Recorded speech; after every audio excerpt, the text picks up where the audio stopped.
আসসালামু আলাইকুম। পৃথিবীর সবাইকে যে যে প্রান্ত থেকে দেখছেন, যেখান থেকেই দেখছেন, সালাম ও শুভেচ্ছা জানাচ্ছি। আসসালামু আলাইকুম। সো আজকে আমরা উপস্থাপন করব যে কিভাবে ইউনূসের পতন যাত্রা কিন্তু শুরু হয়ে গিয়েছে।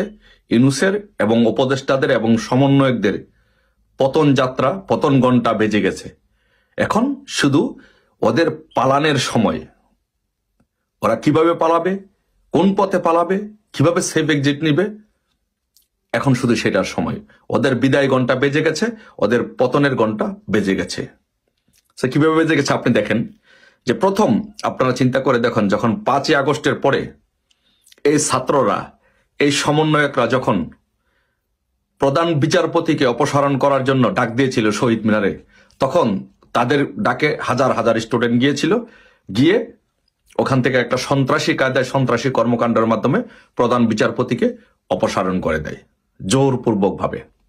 একই ধারাবাহিকতা সারা বাংলাদেশের শিক্ষকদেরকে অপমান অপদস্থ করে বিভিন্ন জায়গা থেকে তাদেরকে পদত্যাগ করানো হয়।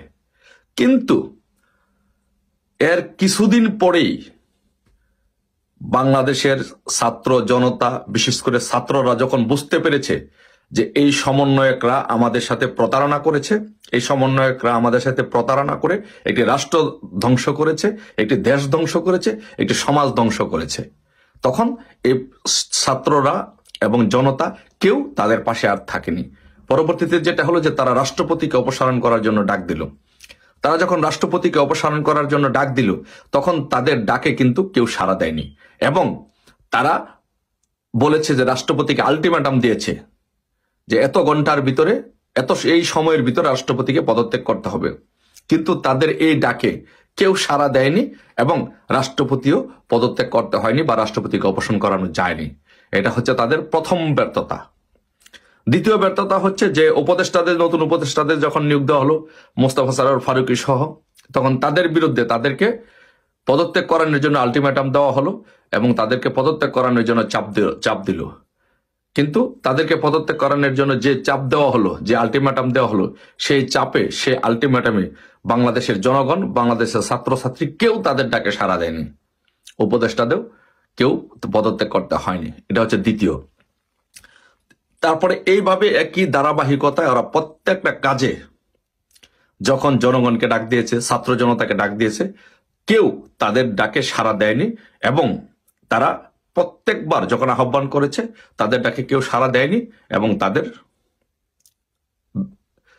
পতনের ঘন্টা বেজে গেছে। তাদের এই প্রত্যেকটা আন্দোলন, প্রত্যেকটা ডাক ব্যর্থ হয়েছে।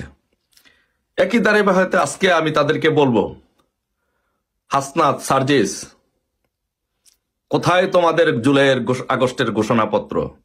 কোথায় তোমাদের 72-এর সংবিধান ছুঁড়ে ফেলার ঘোষণাপত্র?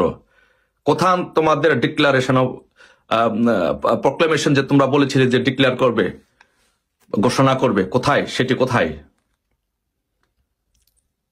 কেউ কি তোমাদের ডাকে সাড়া দিয়েছে? তোমরা 72-এর সংবিধান যে ছুঁড়ে ফেলতে চেয়েছিলে, তোমাদের ডাকে কি বাংলাদেশের জনগণ, কোন রাজনৈতিক দল সাড়া দিয়েছে? কেউ সাড়া দেয়নি। তোমাদের ডাকে কেউ সাড়া দেয়নি। তোমরা এদেশের মানুষের কাছে, এদেশের জনগণের কাছে একটি সন্ত্রাসী গোষ্ঠী হিসাবে, একটি জঙ্গি গোষ্ঠী হিসাবে তোমাদের মানুষ, এদেশের মানুষ মনে করে যে তোমরা একটি সন্ত্রাসী গোষ্ঠী, তোমরা একটি জঙ্গি গোষ্ঠী। তোমাদের ডাকে বাংলাদেশের কেউ সাড়া দেয়নি। আজকে তো 15 তারিখ, কোথায়?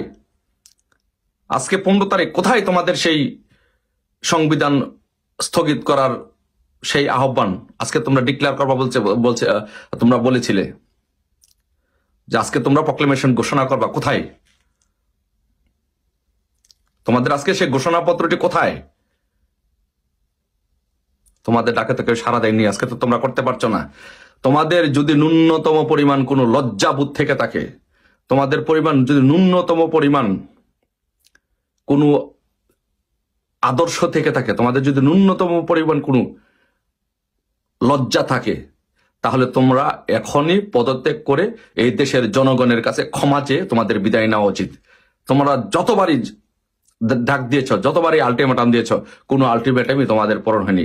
আজকে তোমাদের ঘোষণাপত্র কোথায়? আজকে তো তোমরা ঘোষণাপত্র দিতে পারোনি, 72-এর সংবিধান তোমরা স্থগিত করতে পারোনি। তোমরা নাকে খত দিয়ে এখন এই দেশের দেশ ও জাতির কাছে ক্ষমা চেয়ে তোমাদের পদত্যাগ করা উচিত।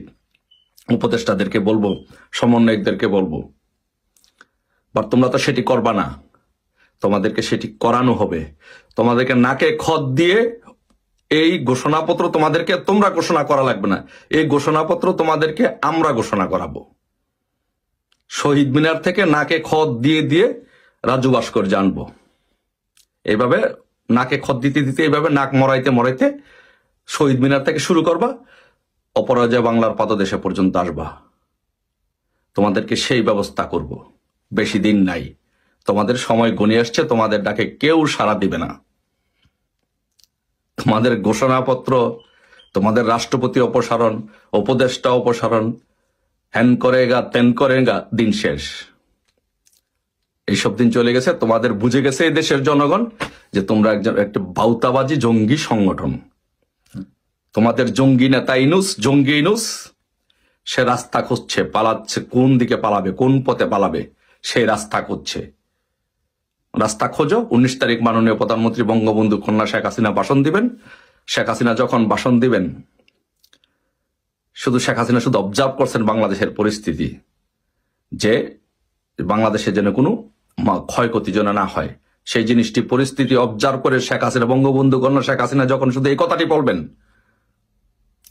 যখন শুধু ভাষণে এই কথাটি বলবেন, আমি বঙ্গবন্ধু কন্যা শেখ হাসিনা বলছি, আমি বাংলাদেশকে ভালোবাসি, আমি বাংলাদেশের মাটিকে ভালোবাসি, আমি বাংলাদেশের মাটির ঘ্রাণ ভালোবাসি, আমি বাংলাদেশে যেতে চাই, আমি বাংলাদেশের জনগণের কাছে যেতে চাই, আমি বাংলাদেশ ছাড়া থাকতে পারবো না, আমি বাংলাদেশের জনগণ ছাড়া থাকতে পারবো না, আমার মৃত্যু হয় হবে, আমার ফাঁসি হয় হবে, আমার জেল হয় হবে, আমি